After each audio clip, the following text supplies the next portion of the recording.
thank you. Oh, the microphone is working very well, very good. I hope it's not too loud, is it? I don't want to disappoint you. I think I will relieve you. I am not going to go into detail on all the things I've been doing over the last 50 years. Otherwise, it would take several hours, and I don't think you would be very happy about it. So I'm just going to try to highlight some of the more entertaining aspects so you don't fall asleep. Reminiscences, I was wondering how to title this, and I decided to call it Reminiscences because that's what I'm doing. I'm remembering some of the things that happened. How did it all start? The beginning. In the beginning. What was in the beginning? Well, I came here in 1962 and entered the gates of Sir George Williams, deciding I'm going to start studying. I wasn't sure exactly what, but I knew that I wanted to start studying. And I had an interview with a professor in the Department of Mathematics. That's what they had assigned from more or less the description of what I said I wanted to do. And I sat in front of him, and he said to me, "Okay, young man, what do you want to study?" And I said, "I want to study human spaceflight." And he said, "Well, I'm sorry, we don't do human spaceflight at Sir George Williams University. You'll have to think of something else." And I said, "Well, you asked me what I wanted to do, and I told you what I wanted to do. So I'm expecting you to help me to get there." And he said, yes, I understand. So we had a long discussion about whether I wanted to build a rocket or whether I wanted to build or discover new ways of rocket fuels, or what exactly. We got very confused, and we didn't get anywhere. He didn't have much experience in this domain, and I didn't either. So he said, he was a wise man, and he said, "Well, you know what? Relax, shut your eyes, and dream. I'll give you 5 minutes, 10 minutes if you need it. We'll take your time. Try to go 20 years into the future, and you are doing your dream job, and then try to think of a few minutes of a very exciting part of your task. And then when you have that, then open your eyes and tell me that 5 minute slice of your work in 20 years' time. And then I'll help you get there." So I said, fine, and I decided to see how I could chase my dream in human spaceflight. So I shut my eyes, and I started thinking about it. Well, I used my imagination, and it didn't quite go that way as you see on the slide, but it was in a relatively fantastic direction because he had given me full freedom to think of what I wanted to do. How did I get my dream? What was my dream? What inspired it? I went back in my head very, very briefly as a child. I remember I was 5 years old when I looked at the night sky, and in those days you could see the night sky. And I saw all those stars and the moon, and I didn't know what they were. Were they little lamps? Were they windows? I was told they were stars, but there was also some planets. And those are close by. The stars were far away, and I wondered, can I go there? I wasn't sure. And I had a dream, and my dream was to work in human spaceflight, but what was I going to do?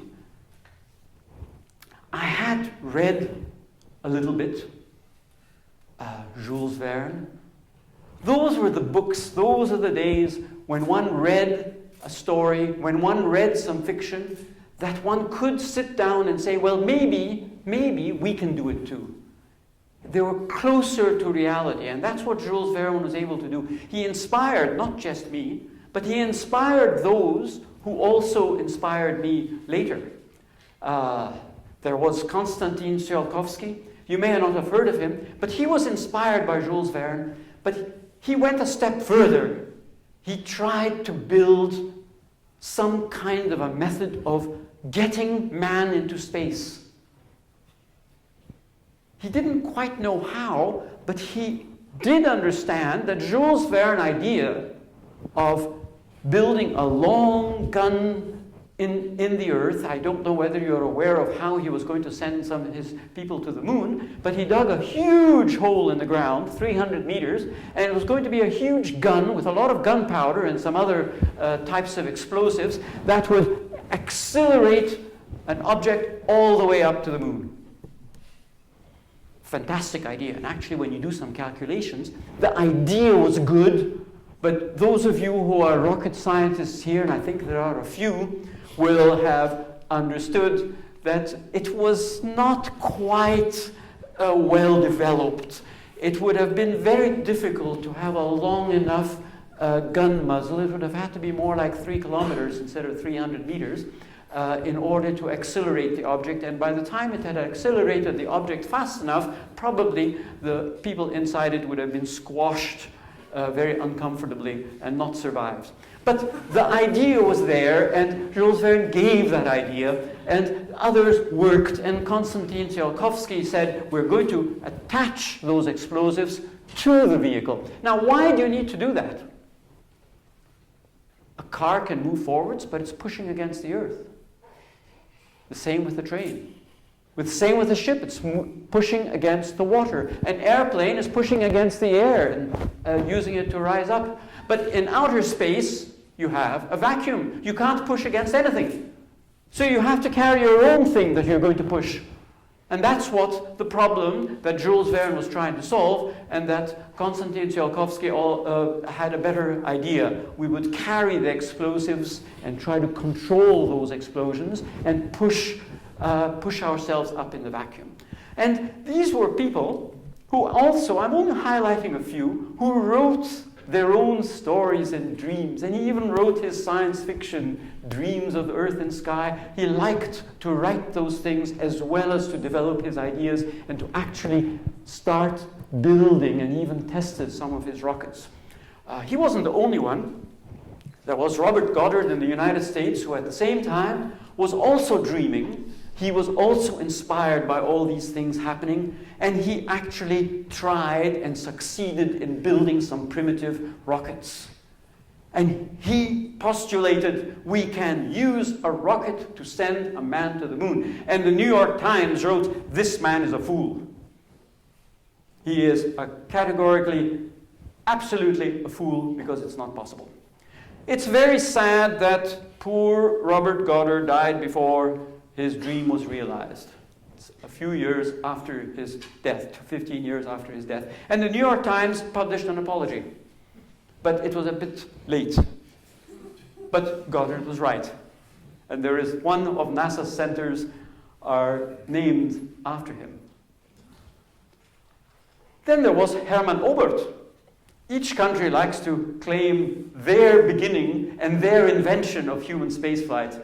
And Hermann Oberth was a very talented engineer who not only dreamt, and he was not only inspired by Jules Verne, and he not only wrote his own books and science fiction, but he actually built those rockets. And he built them very well. They were really the first real rockets to fly a few hundred kilometers and in a fairly controlled way. It was really the first, you might say, success. Well, those who were in the Second World War on the other side of those rockets may not have considered it a success, but technically speaking, it was one of the first successes.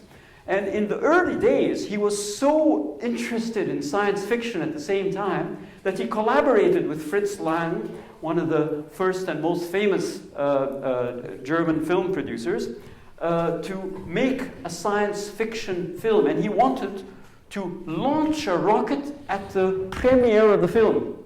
I mean, something very original. You can imagine people doing something like that today. And he tried. Unfortunately, he had an accident and he lost an eye in the accident, but he didn't die himself. But this was the enthusiasm that these people had. And one of his subordinates, Werner von Braun, became the father of the NASA and the success of the United States spaceflight. We have Korolev, the real starter of the Soviet space program, who was not only a good engineer and scientist. There were many good engineers and scientists, not just these. There were many others, and I've left them out. And I apologize if I have left out some of your favorite ones. But one of the interesting things about him, he was a good leader. And he inspired those who were working with him to extract from them their talents that they could contribute and put them together to get the program going. And he did it very, very successfully, actually, starting off the Soviet space program, launching the first animals into space, and launching the first satellite, Sputnik 1, and launching the first human being into space. Very wonderful and successful. And then, of course, there's von Braun, who very famously started the NASA space program. And once he was given the go-ahead, he wanted to start it much earlier. They wouldn't let him. He could have done it much earlier, and the Americans could have beaten the Russians to it quite easily if they had given him a carte blanche, which they didn't. Only once Sputnik was launched did they actually give him the chance. And it was a very successful chance, because in only a few short years, the Americans succeeded in launching the first satellite, their first satellite, putting a human being into space, and then landing a man on the moon. And imagine, Kennedy said in 1963, we are going to land on the moon before the end of the decade, and they succeeded in 1969 to do that. So that was really an amazing program. And this was the time that I was a young pupil at school. These exciting things were happening. Actually, the dreams of these writers, the dreams of these technologies, the dreams of these innovators were actually becoming realized. And we were following it. I remember as a teenager at school, following what was happening. The first satellite in space, I got together with my fellow pupils and we tried to calculate the orbit. And we used some of our primitive knowledge of mathematics and physics to actually, and we came up, yes, about 90 minutes when it's so many 100 kilometers above the Earth. It was so exciting. We were really excited. And then we heard, a man has been put into space. We were totally shocked. Was it true? Maybe Gagarin didn't go into space and they just said he did. Because the Soviets were very secretive about what they did. The Americans had to be very open about what they were doing. But the Soviets didn't. They could have all the accidents they wanted without having to worry about it. The Americans were had to be a bit more careful. And we as students, pupils at school, were debating these questions. Both the technology aspect and whether politically these people were really telling the truth and what was really happening. These were the debates. We didn't have Facebook, we didn't have all these apps, but we were really trying to follow what was going on, and even after school, trying on the blackboard to see whether we could calculate how a projectile went into space. Very exciting times. We watched the Sputnik, and even, this is an interesting thing, the Americans were so annoyed about it. So annoyed, one of the congressmen even was inspired enough to write a short poem. I wonder how many congressmen can write poems today. Oh, little Sputnik flying high with made in Moscow beep. The satellites used to beep a little bit, and that's how the Americans knew that the satellite was overhead. And that was the evidence, actually. You tell the world it's a commie sky, and Uncle Sam's asleep. You know, the Americans are really annoyed. They have Russians flying over them, and they can't even stop them. You say on fairway and on rough, the Kremlin knows it all. We hope our golfer knows enough. Eisenhower liked playing golf. To get us on the ball. Well, Eisenhower was not enthusiastic about the space program. No. I mean, against his will, he decided, well, okay, if the Soviets are going to start it, we have to start it also. He didn't have that same enthusiasm that John F. Kennedy did. But he had to get moving. And this was the period that we were watching and waiting to see who is going to win it. There was this space race. Isn't it wonderful having a space race instead of a war? I mean, this is the way to do it. Have a space race. So Gagarin went into space, and everybody, the whole world exploded, and this was really a big happening. And I don't know about here in North America, but in Europe, every year we celebrate Yuri's Night. And every 10 years there's a huge celebration of Yuri's Night, because this is the first time a human being went into space. I don't know about in North America, maybe it's not quite so celebrated here. And there he was, a very small capsule actually, extremely small, and the Russians still have very small capsules and very small vehicles, and I'm going to show you later that difference. I was shocked when I saw the comparison of the space shuttle and the Russian capsules. But this wonderful endeavor, this almost miracle that happened, it was all part of this race, and this is what we were all part of. And this was going on. The Americans afterwards followed it up with their landing on the moon. Neil Armstrong, Buzz Aldrin, later John Young. I mentioned those names mainly because I've met all those people. And John Young was commander of one of our Space Lab missions. Later on, the Americans had Skylab, which unfortunately they lost. Skylab was allowed to drop out of the sky because the space shuttle wasn't ready. They should have asked the Russians to help them, but they didn't. But I'm getting a bit ahead of myself. We were at Sir George Williams back in 1962, and I explained my dream to the professor. And what was my dream? I said, I am sitting in a room. It has no windows. He looked at me even more strangely. And I said, there are all kinds of displays, there are chart recorders, and we are all wearing headsets and microphones. And I have in front of me a number of chart recorders and displays regarding my experiment in space. He said, oh, your experiment. I said, yes, my experiment. And now is the time. The crew on the space station, there was no space station in those days, but I imagined it, are doing my experiment, and I'm watching the data, and I see that it needs to be recalibrated, and I'm telling the crew before they go further, they have to recalibrate and start over before they waste their time. And they're just recalibrating, and I'm looking, and I see that the signal is now good. They have got a good calibration, and I say, okay, Roger, now you can go ahead and run the experiment. And I said, that's the 5 minute slots. Who was Roger? Yes, I'm not too sure who Roger was, but we had to say Roger when we had certain types of language which we were trained when we were at NASA, how we talked. And it was very formalistic, actually. You had to always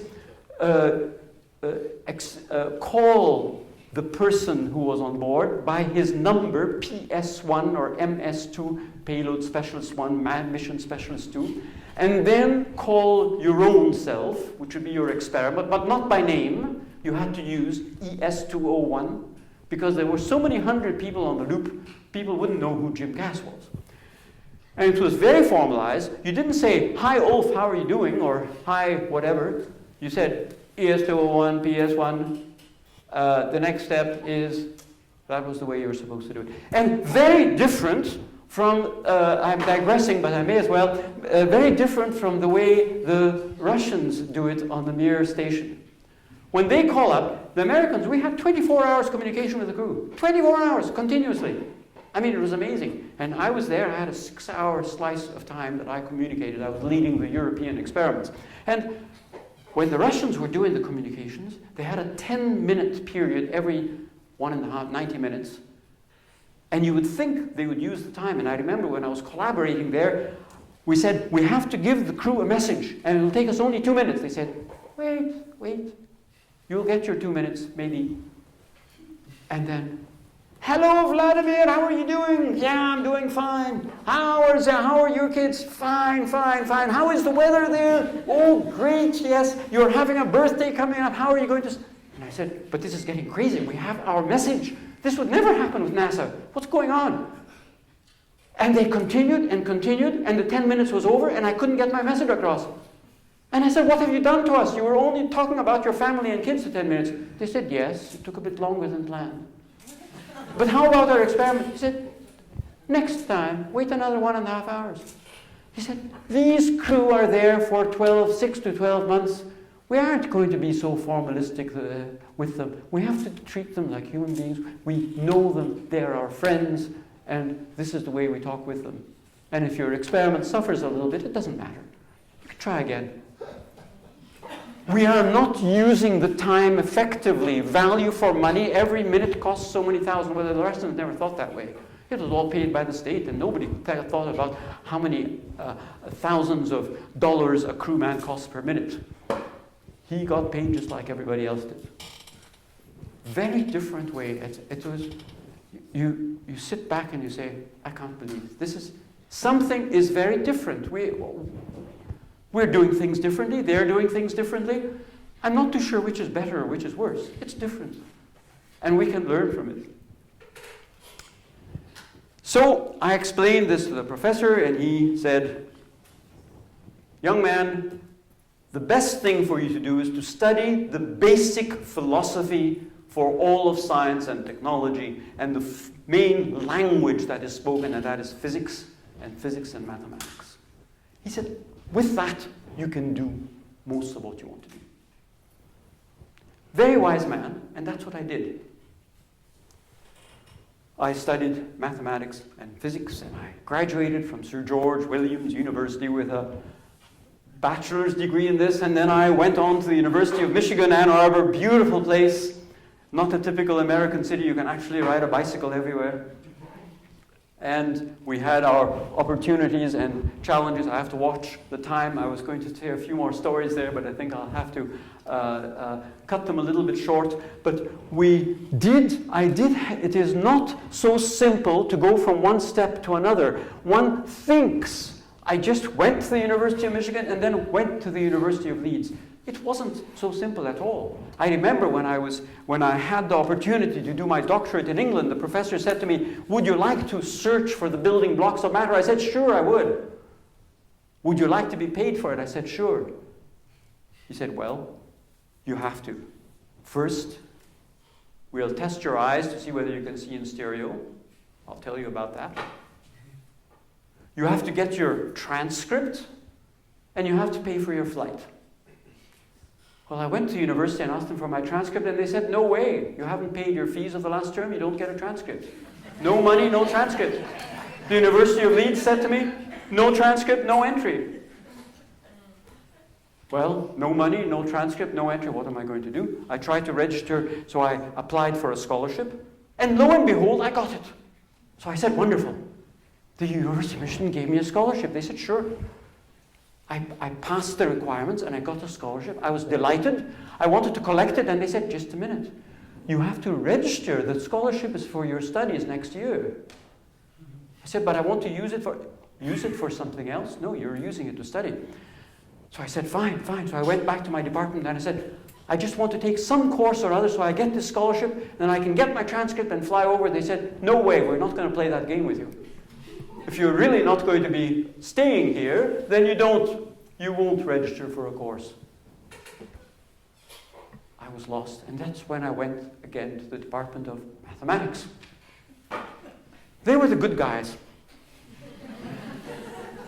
It helped that I was an A+ student, and I got A+ in all my mathematics courses in University of Michigan, so I went to the head of the department, and he had been part of he had come as a child after the war and the difficult circumstances. He sympathized with my situation, and he said, a student like you, you have to do it. He said, register in my department, you'll become a mathematics student, and then we'll let you do anything you want. So I registered in his department, and I was able to get my scholarship, pay my past fees, pay the pro forma course, pay my flight, and go to England and start my studies. one has to see the obstacles not as barriers, but as challenges.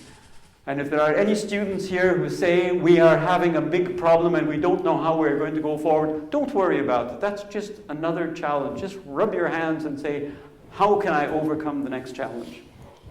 Well, it was very interesting actually. I worked for a little while in England. Well, a little while. It took me a few years, about 5 years, to do my doctorate. And we were trying to see how matter was built up. And how did we do it? We were looking at cosmic rays. Cosmic rays are those small particles coming from I don't know where, and nobody knows where, but somewhere in the galaxy. And they're traveling since millions of years, because they have been traveling for ages and over long distances. And they enter the atmosphere, and they hit molecules and particles in the atmosphere, and they break these particles apart. And we were hoping that as they hit these particles with such high energy, that we might be able to find those broken up parts that might actually be the building blocks of matter. And we were specifically looking for a small particle that had 1/3 of the charge of an electron, an odd number. And we called it the quark. How did we do this? Well, you would think we would have the most up-to-date equipment. Well, universities don't always have the most up-to-date equipment. They don't always have all the money in the world to do what they are doing.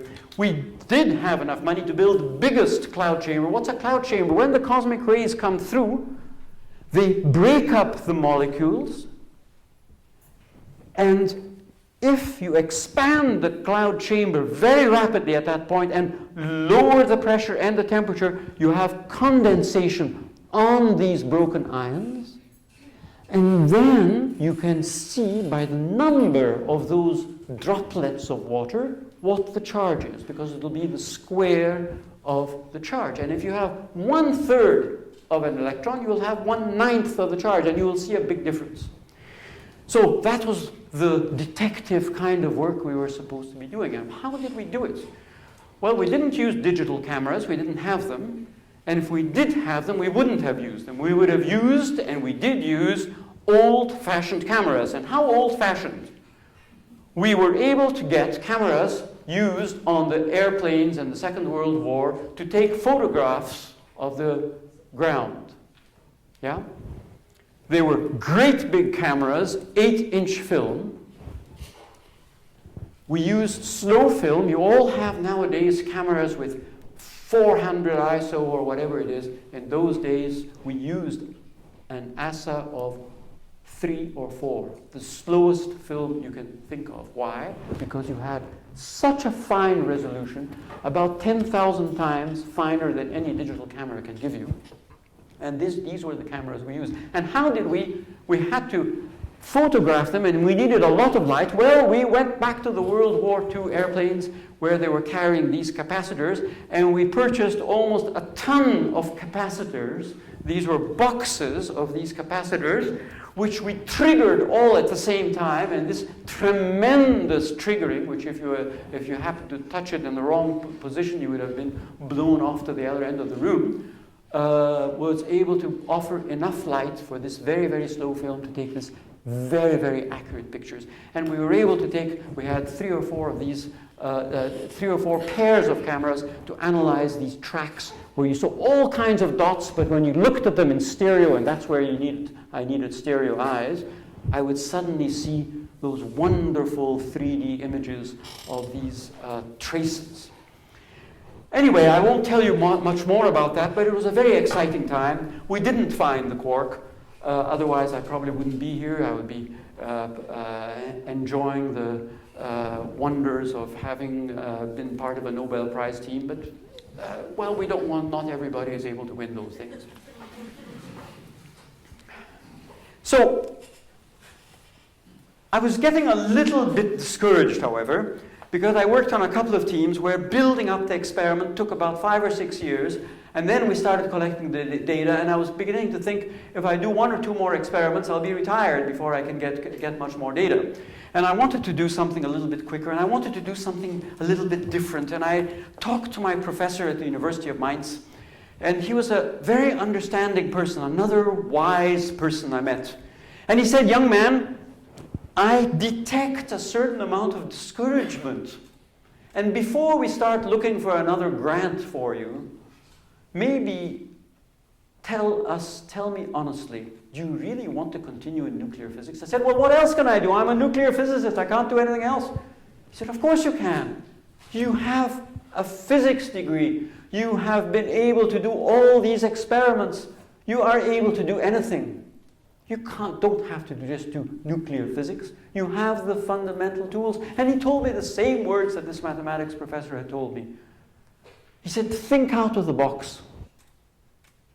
Well, I forgot about my dream of human spaceflight, and I was thinking out of the box, and I was very curious. I said to him, you know, I'm always dealing with these inanimate objects, these electrons, these protons. I want the living ones, the human body. I wonder how it functions. Do you think I could use my physics to understand the physics of the human body? He said, sure. Believe it or not, a few days, 2 days later, I was walking into the Institute of Neurophysiology for an interview with the head of the institute. And I thought, this is crazy, but okay. I have no idea what physiology is. I mean, it's the functioning of the body, but that's all. And I walked into the office, and I thought he would start asking me a few questions to see exactly how ignorant I was. And he said to me, I have a couple of questions. You speak English, so that's not the problem. I said, oh, very good. You seem to be looking for a job, so that's a good thing, so I don't have to ask you if you're interested in having the job. I said, oh. And he said, I just want to know, how quickly can you start? And I said, but don't you want to know whether I know anything about neurophysiology? He said, you're a physicist. The professor told me you're an intelligent person and the physiology part is easy. He said to me, you can learn that with your left hand, left part of your brain, whatever it is. He said, that doesn't matter. Physics is the wonderful. He said, I have all these medical doctors and they can't think logically, they can't think rationally, they can't plan experiments properly. We need somebody like you in our team. So, very quickly, the German bureaucracy is extremely complicated, but it's very efficient. And within a few days, I had all my papers ready, and I went back to his office. I had to start in the middle of the month. He wouldn't wait till the end of the month. And I knocked the secretary's door, and I said, can you tell me where I'm supposed to hang my coat up and where I'll have my desk and my laboratory? She said, no. Another obstacle. She said, don't worry, when she saw the look at my face. She just said, the professor wants to see you first. You may not have to take your coat off. I said, oh, this sounds really bad. So I went and knocked his door with trembling, and he smiled and said, oh, wonderful, wonderful, don't take your coat off.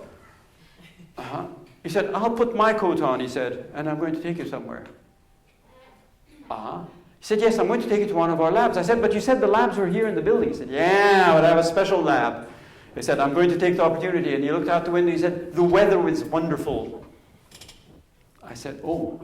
I was beginning to have second thoughts about this person, but I said, fine. We went out in his Mercedes. We drove to the nearest airport. We went to a large hangar, and we entered it. And we saw an airplane. Well, this is not exactly the airplane, but it's a picture of that type. It was a sports Fuji with 4 seats. And he said, this is a very special plane, he said. It can do all manner of acrobatics. I was beginning to get a bit nervous. And he said, I'm a pilot, you know, I'm a pilot. And he said, and we are going to, he said to me, you know, we are trying to understand the vestibular system, and we are trying to understand how gravity affects it. And he said, I mentioned to you, and I had forgotten, we're going to plan experiments actually in orbit. There is a laboratory that is being built that is going to orbit the Earth, and we are going to be the first team to be part of this. And we are preparing for this. And with this plane, we're going to do some parabolic flight, and we'll have some weightlessness, and we're going to see how things are working under weightlessness. And today, I thought we would demonstrate it to you. You will sit in the plane, and I will fly it, and you will be the guinea pig. I thought, oh my God. He saw the look in my face. He said, don't worry, I'm a good pilot. I was a pilot during the Second World War. I shot down a whole lot of planes, and nobody shot me down. I said, oh. He said, well, don't worry about it. I mean, I was really a good guy. You know, I had to do this because my family was being persecuted. He gave me all the story about it. But he said, but I'm really good. I'm really good. Any American pilot will tell you that. Just ask them. I'm quite well known, he said. He wasn't the Red Baron, I'm not too sure who he was, but he was one of the better pilots. He survived the 5 years of them. So I sat in the back seat of the plane and put all the equipment on me, and started flying, and I suddenly began to feel the gravity pulling me down the 3 or 4 Gs, and I felt my cheeks going down, and my eyes going down, and my stomach was kind of sinking into the bottom, and I thought, this is crazy. And then suddenly, like a roller coaster, suddenly I was floating. And then that was just another 5 seconds, and then I was once again. And after about 5 of this tortuous parabole, he said, and how are you doing? I said, well, I think I'm okay. You can do another 5, I think, huh? We've taken the plane out. I mean, I'll stop if you want. I mean, if you give up. I mean, he said it in such a form, you know, that I couldn't say, I can't take it any longer. I said, well, of course I can. So I said, sure. And he went again another 5 rounds, and this time I was really feeling terrible. My stomach was in my mouth, literally. And he hadn't given me a vomit bag. And as he was flying back and the plane was shuddering, and well, I won't tell you all the details, but he was nice enough to clean the plane up himself. And he gave me the rest of the day off. And he even gave me a voucher to go and have a meal, but I didn't feel like it. So that was my first day of work. Well, what we were trying to do is we are trying to understand how our sense of orientation is. How do we know that you are tilted or you are upright? How do you know when you're moving forwards and backwards? Well, you know because of your eyes, but actually you have many little organs in there called otoliths, semicircular canals. And sometimes what you see and what you experience are so different that you get sick. And that is what we are also studying, and I knew what it was about. So, I won't give you a lecture on this, but essentially, just very briefly, I wouldn't say physiology for idiots, but I wouldn't be very polite. But these things here, there are 3 canals where you have fluid in them, and they're almost at right angles. Would you believe it's something in the human body at right angles?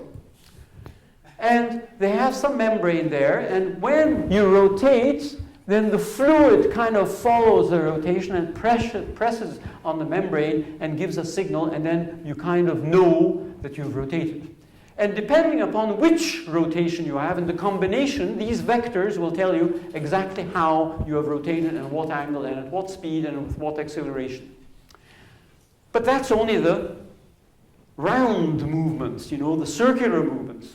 The body is very clever. Then there are some linear detectors, and these are otoliths. They are like hairs in a jelly, and when you move forward, the jelly kind of carries forward also just a little bit later and bends those hairs, and depending upon the angle of that will tell you how much you have tilted yourself or how much you are accelerating in that direction. And believe it or not, there are 3 sets of these otoliths, all these cells there, also at right angles from each other. I mean, this is wonderful. It was amazing. I thought, this is just physics. I mean, I understand the physics of the human body. I can just do my 3 dimensions and everything. It was great. So this is what we were researching. And we prepared a set of experiments for what was to be the first space lab mission. What is the first space lab mission? Well, The space shuttle had just been invented, created, or whatever. And that was around the time, 1980, when I joined this institute, and it had taken one of its first test flights. Unfortunately, a bit too late to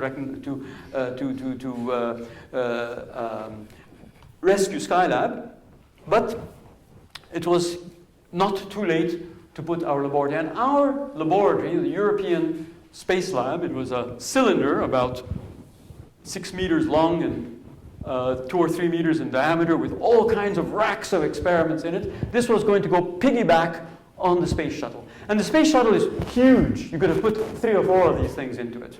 It's an amazing size. And we were going to be the first set of experimenters, a group of almost 100 different scientists, half of them roughly in Europe, and half of them in North America, Canada and the United States. And as it was a joint mission, the Americans were providing the shuttle, the Europeans were providing the space lab, we also had roughly half the experimental time. Exactly defining what that half of the time was sometimes very difficult. And that in itself was a very, very difficult thing. You can imagine. I jump ahead of myself a little bit. We are doing an experiment, and the crew is wiring themselves up for this experiment. We are going to measure something, the movement of his eyes and the effects of these semicircular canals, you know, these organs there. And on Earth, we've timed it, but when they stick all the electrodes, they're doing it on the Earth, and we're timing it with a stopwatch. We see it takes 15 minutes. So we give them 17 minutes in space, because time is very short. They're only up there for a week, and they have 100 different experiments. And after our experiment, then the Americans get to do theirs. And they stick their electrodes on, which are different from ours, because they didn't get coordinated well. It means you have to unstick all of ours and put theirs on. So they are standing behind me, breathing down my neck, literally, as I am sitting there at the control panel and talking with the crew and saying, how is it going as you are sticking those electrodes on? Are you finished? After about 20 minutes, I said, because this is getting ridiculous. Finished? We're just starting. I said, but you're already used your 15 minutes. They said, oh, it'll take much longer. The experiment was supposed to run 30 minutes. 15 minutes to set it up, 30 minutes to run the experiment. Well, in roughly 45 minutes, they had finished setting it up. It takes longer in space.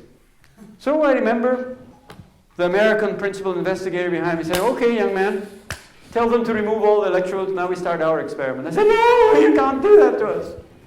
So we had to have some very quick negotiations where we would cancel one of our experiments on the next day and he would give us his hour. It was a very, very difficult international problem trying to solve these things. This was the typical thing we were working through. And if you postponed your experiment by half an hour, it could be that your data link is not right, your video link is being used by somebody else.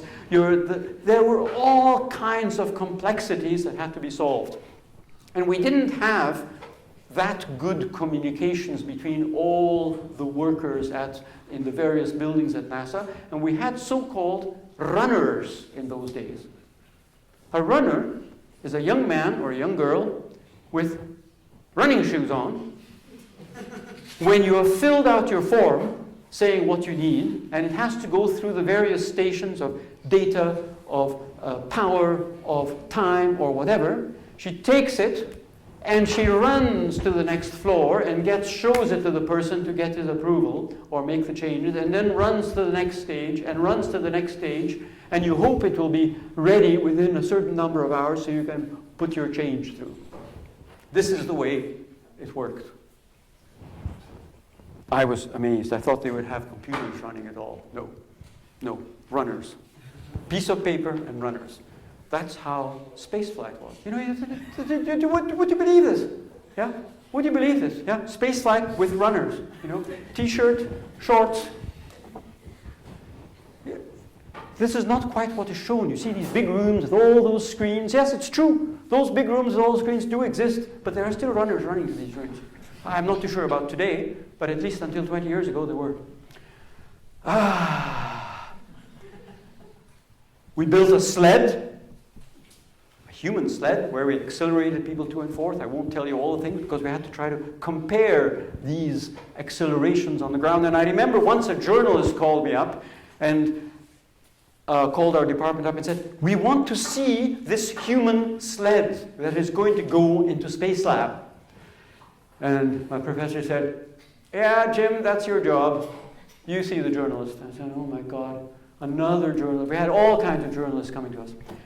So he came and he said, can I ride in this sled? He said, okay. We are supposed to be polite to them because they have to write a good article about us. And then the politicians won't give us money if they don't write a good article about us. So I put him in the sled. And he said, can you accelerate me to and forth? So I went to the computer. We had a very simple one. I had even written the program. And we had all these cables going to a generator. And it was Monday morning. What nobody told me was that another scientist in the institute decided to borrow the generator over the weekend. He brought it back. But he didn't quite put the cables back properly. I didn't know that.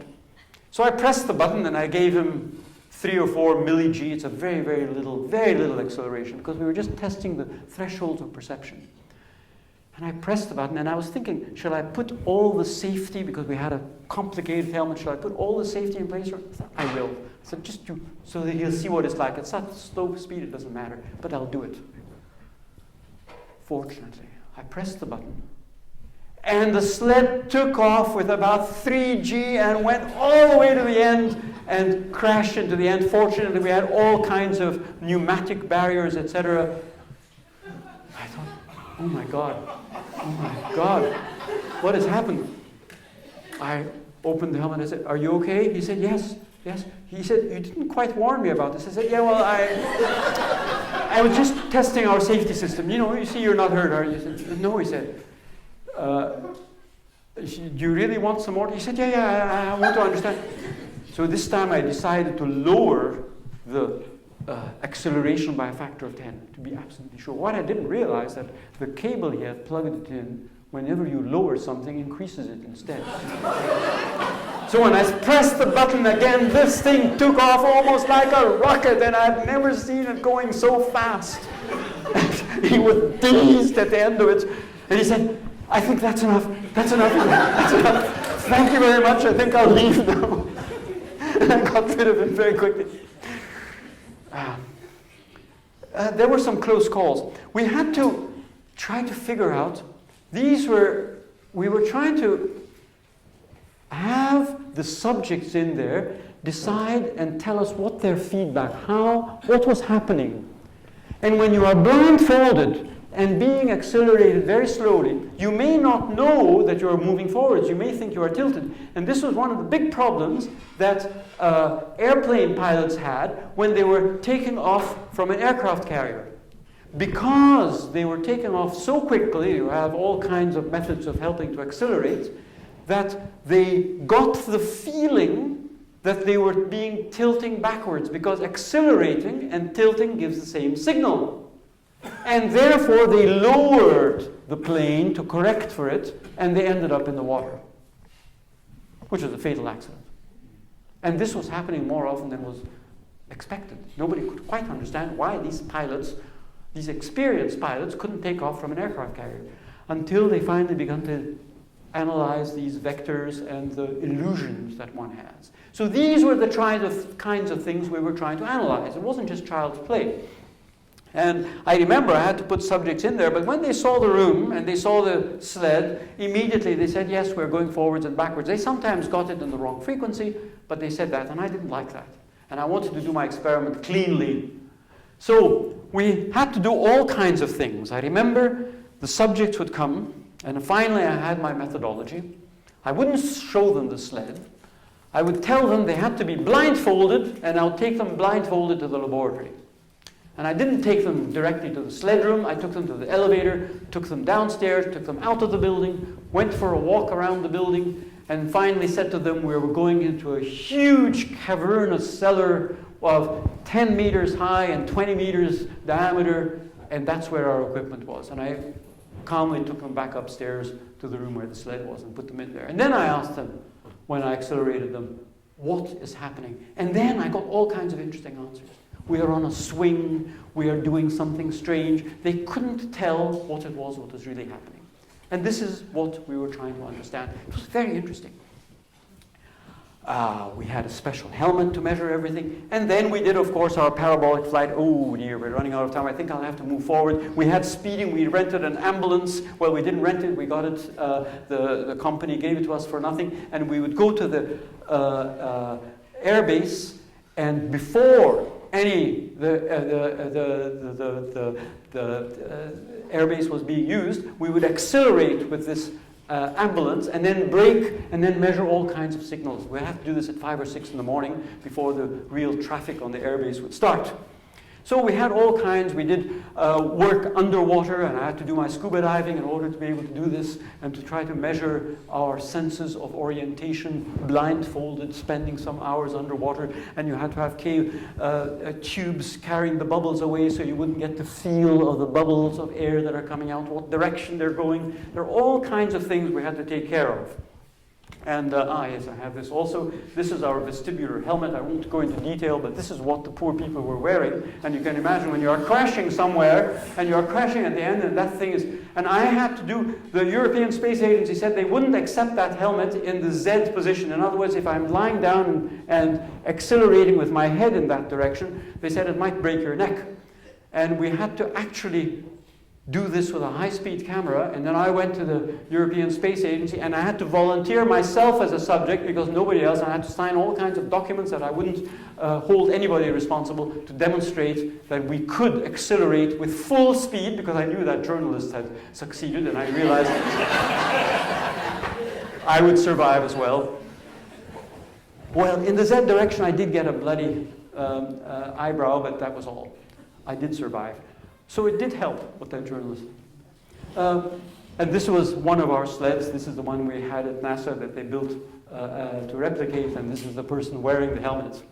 And this is what parabolic flight is. And in case you're wondering, it's very simple. It's as you go up, you see there, you are going up here, you are being accelerated. Here, 2 or 2.5 G. It's not for that much, but with the small airplane, we had to do it much faster, and therefore we had 3 or 4 G. And then you get up into this period, and this is the period here where you're weightless, and you're flying around. Okay? So, next. Well, Galileo also talked about that, but it's not quite a parabola. It's actually an ellipse around the center of the Earth if you don't have any air friction. But we won't argue about that. This is a couple of the planes, the KC-135 on your left, the Kass Caravel on the right. I rode both of these, and this is the actual angle they're flying when you start off this parabola. And this is 0G, the new air plane that the European Space Agency has. And this is actually what you are doing. And the windows are cannot be seen. They're all covered with foam rubber in order to absorb the problems you have. So what we will do here is, I'll tell you very briefly what actually happened. I think we're running low on time, but it really is exciting, and I think we'll allow ourselves to go a little bit over time. In America, you have 4 space centers. You have six or seven, but 4 of them are really being used actively when you have a space flight, and the ones that we went to. And one was in Marshall, where we trained the crew. Kennedy, where they actually took off. And we had to be there too in order to be able to measure on them. And the interesting thing is they take off from Cape Canaveral, exactly the same place that Jules Verne postulated. So he was a good science fiction writer. Cape Canaveral is right in Florida, and that's where Jules Verne analyzed that would be the most likely place in the United States. And those are the good science fiction writers. Landing was going to be difficult. They didn't want us to land at Cape Canaveral. They had too short a runway, and it was one of the pioneering shuttle missions and one of the early ones. And therefore we landed at Edwards Air Force Base in California. There we had kilometers long space, and NASA also had a center there, and that's where we had to replicate all our equipment there to measure on the crew as soon as they landed, within minutes afterwards. And then we packed a lot of our stuff in one of these huge military transport planes, which have no windows and no insulation, and you have to sit backwards. The plane takes off. You don't sit forwards. Forwards is only psychologically useful, but safer if you sit backwards when you're taking off. And then we had to fly from Dryden right up to Cape Canaveral, land inside Cape Canaveral, the Kennedy Space Center. We didn't even have our badges, and we had to exit, and the guards didn't want us to let us out because we had no badges, because you can only get badges when you come in, and we had to explain we had a special flight to allow us to handle the special situation with the crew who had just landed. Well, these were part of the exciting things. And Johnson is where I was sitting in that room without windows, which was the year 1983, 21 years after the dream. And I was communicating with the crew and telling them, Ulf Merbold, the first West German astronaut, the electrode on your right eye is not stuck properly. Replace it. It was almost word for word what I had dreamt 21 years earlier. I didn't quite realize it at the time. It was only later on that it hit me. It is possible to dream, and it is possible to get there. This is the center there. These are our crew on the first Spacelab mission. Spacelab is not very big, and you see from around the group, the one at the back is Owen Garry, and he's a Skylab astronaut. So he was part of the Skylab missions. There's Ulf Merbold, the first German astronaut, and there's Byron Lichtenberg. We had a large number of firsts. I also trained Hugo Ockels, who was the first Dutch astronaut, and when I was at organizing the Mir missions, and we were in Star City, who was our interface between the Russians and the rest of us was Sigmund Jähn, the first East German astronaut. So it was really a wonderful time, a very interesting time. We all got to know each other, and there are a number of clips, but I'm not too sure. I don't know whether we really have time for many of these video clips.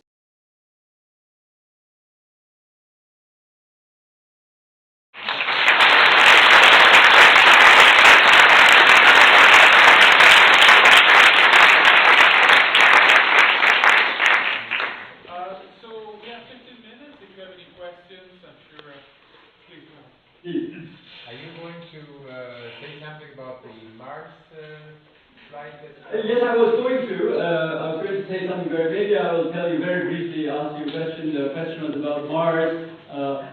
Mars 1 is a project for sending people to Mars in a on a one-way ticket. But that is not the only project with Mars. There are several projects. That's the one that has become most infamous.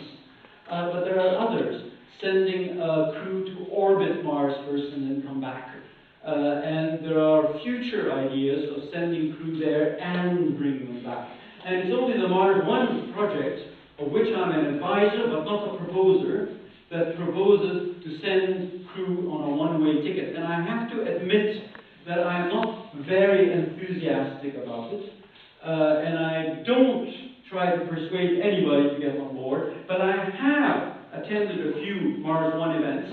They invited me, some of these Mars-astronauts candidates, and they organized a few events in Europe, and they invited me, and I asked a question to each one of them: how can you be such a fool and an idiot to volunteer? But they were serious people. They were engineers, chemists, physicists. They were not mad people. They were actually very normal, mature people between the age of 25 and 70. Yeah.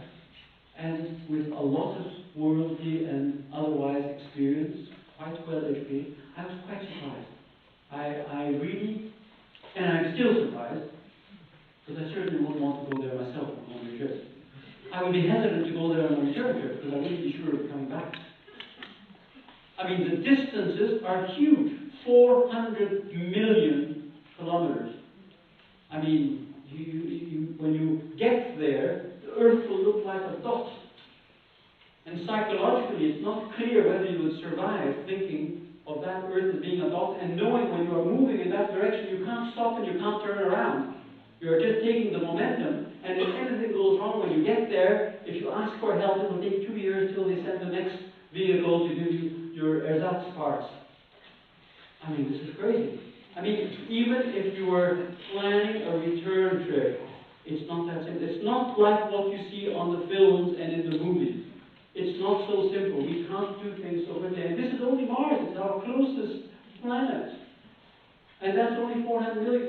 With the nearest star is Alpha Centauri, which is 4.3 light years away. It would take us 25 years at immense speed to get there. I mean, the science fiction that is being spread around nowadays has nothing to do with reality. And yes, if you ask me about Mars One, I would really hesitate. But I would hesitate to climb Mount Everest on the cliffside. I would go up the path. And yet you have them, and I have friends of mine who have done such things and have even jumped down and almost got themselves killed. And they do things like that. People do take risks, and they want to take risks.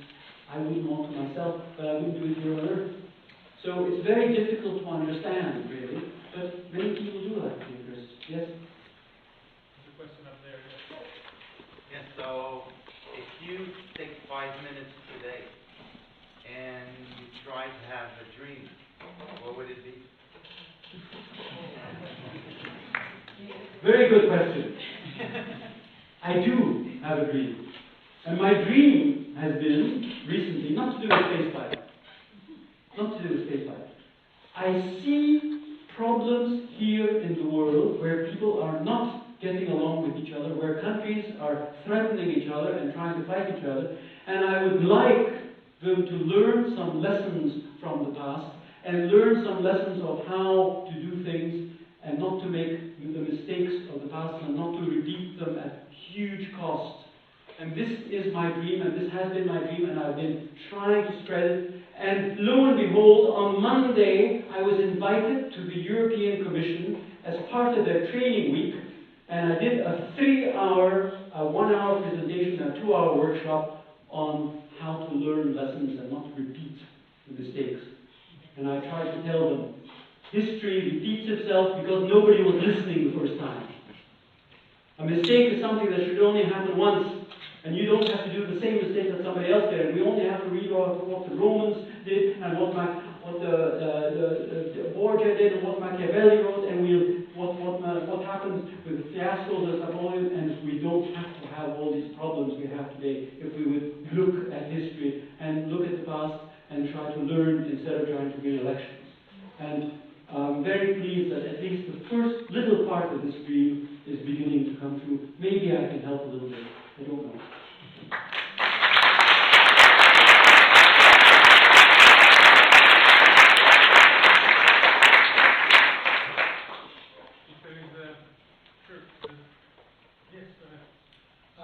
First of all, you'll never learn from our mistakes because individuals are smart, but people are stupid.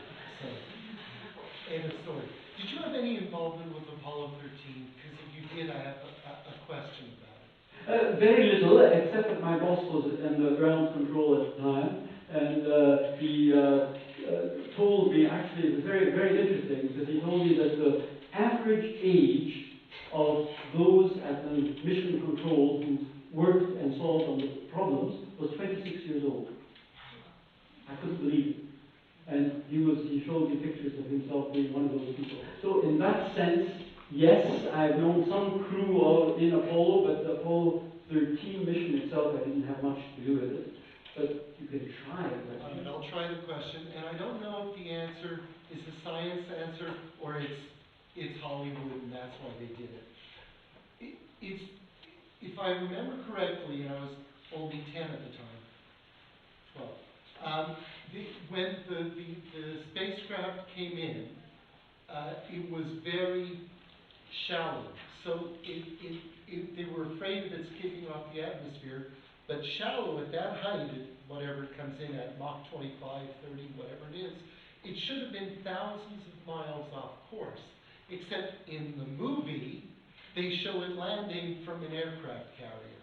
That's an inconsistency that I don't know if it was really that way. Oh, and it was a minute, it was a minute in blackout, which makes sense, because if you're coming in at a very low angle, you should be much longer in blackout. That made sense. But then they showed it landing right near an aircraft carrier. That made no sense. It should have been 2,000 miles away. Was that Hollywood, or is there something? Okay, I'm not too sure the exact answer to your question, because I watched the film and I didn't concentrate on that part. I'm pretty sure they were nowhere near the aircraft carrier. Absolutely not possible. I know that the film, in general, compared to typical Hollywood films, is fairly good. So that particular part of it, I think they took a certain amount of liberties, because it wouldn't have been so interesting to show the crew so far away. It's easier to show them close to the aircraft carrier. And regarding their coming into the atmosphere, yes, that is a very difficult maneuver, that part. And it's much easier in an Apollo capsule than with a space shuttle. And this is where the problem we had with the Columbia, it was slightly damaged during takeoff. And the amount of damage was not very well known. And I think most people tried to keep their eyes shut because they realized there was very little that could be done when the crew led the last Columbia mission, STS-107, in 2003. And it happened to be I was involved in this mission, and all the crew, I knew them personally, and they were all friends of mine, including the commander. And it grieved me what actually happened. And I think the crew realized they might not make it to the ground, because that was the first time, and I was involved in 4 such space missions, that the crew from on board thanked me by name for the training I gave them. They usually will wait and do it on the ground. And I had a feeling that they realized that this maneuver, when they were entering the atmosphere with a damaged shuttle, they didn't survive it. It was a very, very difficult maneuver. It's a very complicated vehicle. It's much easier with Apollo. That was just a simpler capsule. So Apollo and what the Russians were from Soyuz is much, much, much simpler. The shuttle is an extremely complicated vehicle for such things. Sorry, I didn't quite answer your question properly. No, you did. We have time for one last question. Yes, go ahead. What do you think the pertinent biological questions we need to ask still before we can have longer flights in space? There are some well-known questions and items that we should think of, and without making a big lecture on it, I would say one is radiation. We are not certain how bad radiation will affect you over long periods of time, and if you're on Mars, you don't have much protection unless you're going to stay underground most of the time. And if you're doing such a long travel, they have been in space for 12 months, and we don't notice very great changes. The other thing is deterioration of your bone structure. That does deteriorate, and you have to do a lot of exercise, and even this, they show them running on board, that's not enough. We do a lot of things like knocking our bones, and that causes a certain different types of stimulation, which helps the bone to replace and get stronger. And the third thing is deterioration of muscle, which again, you can do all kinds of exercise, but you might, so that's why when you are living on Mars for a few years and you decide to come back to Earth, you may have huge problems. So those would be roughly the 3 things I would say that would be the most critical. I am not talking about the psychological aspects. I saw a hand up there. Do you have a question? Yeah, go ahead. Because you worked with both the Russians and the Americans, and you told us that there was a big difference between the aircraft they used. But I'm curious as to how the teams were different. Yes, very different. Very different. Working with teams, it was very different. You have a totally different way of working, especially as I illustrated with the communications part. I remember we did experiments, such as the Sphinx experiment, where we tried to play psychological games, teamwork games.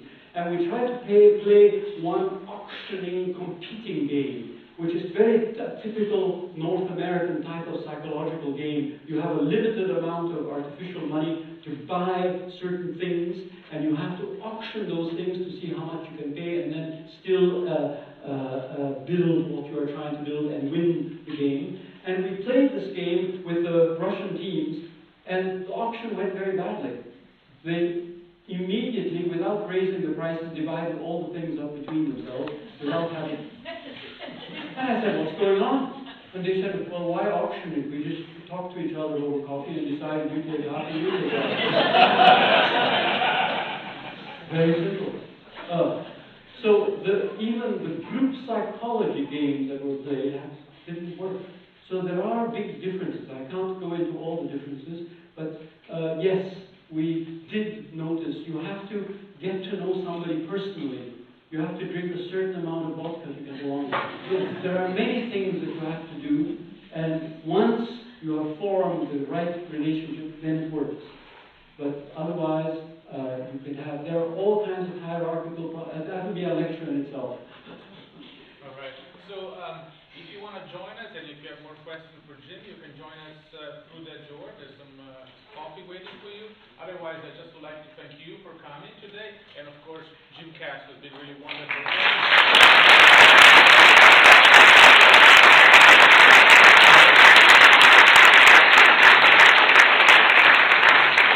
I would like to thank Concordia and Sir George Williams, because actually this is where the start was, and that's what made it all possible. And we'll make sure to bring you back.